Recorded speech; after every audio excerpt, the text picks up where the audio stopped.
Baik, Ustadz Subki, kita ke informasi selanjutnya. Di tengah kesibukannya mencari penumpang, sekelompok ojek daring di Jember, Jawa Timur aktif menjadi relawan pandemi COVID-19. Tanpa mengharapkan imbalan, mereka mengantarkan ratusan paket nasi bungkus ke rumah-rumah warga yang sedang menjalani isolasi mandiri.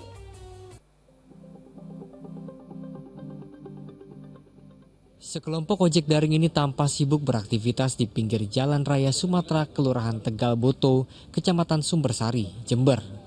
Namun bukan untuk mencari penumpang, melainkan mengumpulkan nasi bungkus hasil sumbangan para donatur, yang kemudian disalurkan ke rumah-rumah warga yang sedang menjalani isolasi mandiri. Komunitas kecil yang beranggotakan para ojek daring ini awalnya hanya menyalurkan anggota ojol yang sedang menjalani isolasi mandiri. Namun seiring semakin tingginya angka COVID-19, aksi simpatik ini kemudian menyasar warga lain di luar pegiat ojol. Distribusinya kita pada prinsipnya adalah dapur berbagi, Mas. Bagi masyarakat yang punya kelebihan makanan, bisa atau memasak lebih, bisa kontak kami.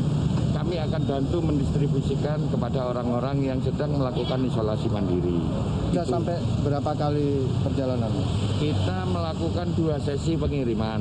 Sesi siang kita mulai jam 10 sampai jam 12. Sesi malam kita mulai jam 3 sampai jam 5 sore. Kegiatan ini murni gerakan sosial. Mereka tidak memasang tarif sedikit pun untuk setiap pengantaran nasi bungkus sampai ke rumah warga yang membutuhkan. Makanan gratis berarti ya? Gratis dari rekan-rekan dan masyarakat. Jadi ini tinggal distribusi begitu? Iya, tinggal distribusi. Sehari sampai berapa kali pengantaran? 2 kali pengantaran pagi dan sore. Meski beresiko terpapar COVID-19, namun para ojol ini ikhlas menjadi seorang relawan distribusi nasi bungkus dengan alasan kepedulian terhadap sesama. Tommy Iskandar melaporkan dari Jember, Jawa Timur. Alhamdulillah, semoga kegiatan sosial ini bisa menjadi inspirasi bagi daerah lainnya. Ustadz Subki, apa yang bisa kita ambil hikmahnya dari teman-teman ojek daring ini yang dengan sukarela membagikan nasi bungkus bagi warga yang sedang menjalani isolasi mandiri? Ya, ini adalah menurut saya pelajaran dari ayat Allah Subhanahu wa Ta'ala yang ada hubungannya dengan al-ukhuwah, dengan persaudaraan. Ya, di dalam Al-Qur'an ciri seorang yang beriman, ya, karena innamal mu'minuna ikhwah, cuma orang yang memiliki iman saja yang kemudian dia merasa bahwa dia punya rasa persaudaraan. Ya, kalau di negara kita ada ukhuwah Islamiyah, ukhuwah yang diikat karena ikatan satu agama keislaman, ada ukhuwah watoniyah, ukhuwah yang kita terikat oleh ikatan ke negaraan atau kita satu bangsa Indonesia, watoniyah.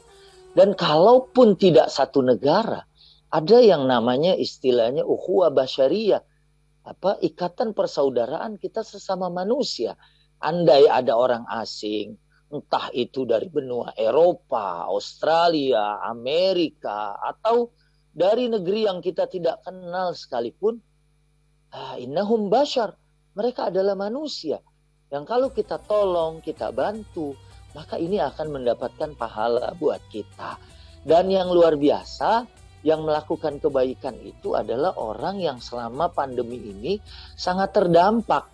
Apalagi PPKM Jawa dan Bali kan, ini kan di Jawa Timur ya, mereka kan terdampak. Orang yang tidak esensial tidak bekerja, mereka karena teman-teman saya juga banyak yang sebagai ojol ya, artinya saya kenal baik dengan mereka. Ya kadang-kadang mereka nggak ada sama sekali penghasilan, artinya mereka juga butuh gitu ya. Tapi kemudian waktu kosong ini digunakan oleh saudara-saudara kita para ojol ini untuk berbisnis dengan Allah. Ya, artinya jual beli dengan Allah. Hal adullukum ala tijaratin tunjikum min adzabin alim. Ini perniagaan yang nggak akan pernah rugi. Dia tahu, waktu saya juga susah nyari penumpang. Udahlah, saya kemudian naptahkan waktu waktu, bensin, tenaga, kendaraan saya untuk membagikan nasi bungkus ini. Ini luar biasa, adalah merupakan sesuatu yang mudah-mudahan saya berdoa barakallahu fikum, semoga Allah memberkahi usaha kalian semua dan insya Allah masa pandemi ini segera lewat dan saudara-saudara kita para ojol dan semuanya bisa kembali berusaha, bekerja dan mendapatkan penghasilan yang normal seperti sebelumnya. Dan terakhir, pelajaran juga luar biasa dari ukhuwah ini adalah wa yu'thiruna ala anfusihim walau kana bihim khassasah. Mereka mengutamakan orang lain padahal diri mereka sendiri sesungguhnya butuh. Ya, mereka ini kan bukan orang-orang yang penghasilannya puluhan juta, ya, atau jangankan puluhan juta, jutaan aja enggak per hari. Ya, tapi mereka rela mengorbankan semua untuk saudaranya. Walau kana bihim khasasah, walaupun mereka sendiri butuh. Ini luar biasa sekali. Dan saya kemudian ingin menyampaikan barakallahu fikum. Semoga Allah memberkati kalian semua dan memberkahi kita semua. Amin. Ya Rabbal Alamin.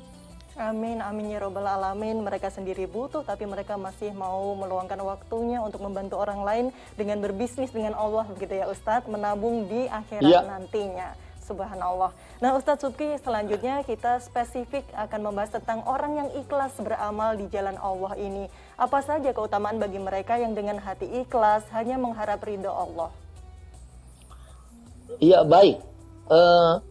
Syurut qabul amal, syarat diterimanya amal itu cuma dua. Yang pertama al-ikhlas. Yang kedua mutaba'atus sunnah. Ikhlas ini artinya niatnya karena Allah. Jadi walaupun kita ngebagikan warteg gitu ya. Kalau ini kan nasi bungkus. Ini warteg kita bagiin. Restoran kita bagiin. Emas kita bagiin ya. Itu kalau niatnya nggak karena Allah, itu nggak akan ada nilainya di sisi Allah Subhanahu wa Ta'ala. Maka ikhlas ini sangat dibutuhkan ya, karena dia syarat diterima dari amal perbuatan kita. Kalau mereka bersih sebagaimana firman Allah, a'udzubillahi minasyaitonirrajim, bismillahirrahmanirrahim, wa ma umiru illa liya'budullaha mukhlishina lahuddin hunafa. Jadi kalau dia bersih karena Allah, maka Allah akan memberikan balasan. Ya, itu bisa jadi 10 kali lipatnya. Kalau dia berderma harta bisa jadi 700 kali lipatnya. Surat Al-Baqarah ayat 261 ini yang pertama. Kalau dia ikhlas, dapat pahala dan pahalanya berlipat. Ini yang pertama. Yang kedua, kalau dia ikhlas, tidak bisa diganggu oleh syaitan. Ya, karena waktu syaitan izin sama Tuhan ingin menggoda manusia, kata Tuhan silahkan goda. Ya, karena hamba-hamba yang ikhlas, ya, al-mukhlasin, itu nggak akan bisa digoda oleh syaitan. Kemudian yang ketiga, mereka akan masuk surga dengan keselamatan dan kesejahteraan. Kata Nabi dalam satu sabdanya, absus salam, diawali dari dengan sebarkan salam. Ya. Kemudian wasallu bil-laili wan nasu niyam. Ya. Salat malam, gitu kan, waktu orang tertidur. Ya, dan sebelumnya sesungguhnya disebut it'amut ta'am, berikan makanan kepada orang lain. Artinya ini berbuat baik kepada orang lain. Ya, dan kemudian hasilnya di ujungnya adalah tadkhulul jannata bisalam. Kamu akan masuk surga dengan sambutan para malaikat, salamun alaikum tibtum fadkhuluha khalidin. Oh, keselamatan, kesejahteraan atas kalian semua, masuklah ke dalam surga dengan rahmat Allah Subhanahu wa Ta'ala. Subhanallah. Ya, itulah kira-kira. Ya, banyak sekali keutamaan yang didapatkan bagi orang-orang ini ya, para pengemudi ojek online yang dengan hati ikhlas hanya mengharap ridha Allah Subhanahu wa Ta'ala. Sangat menginspirasi sekali. Semoga kita semua bisa mencontoh para pengemudi ojek daring ini.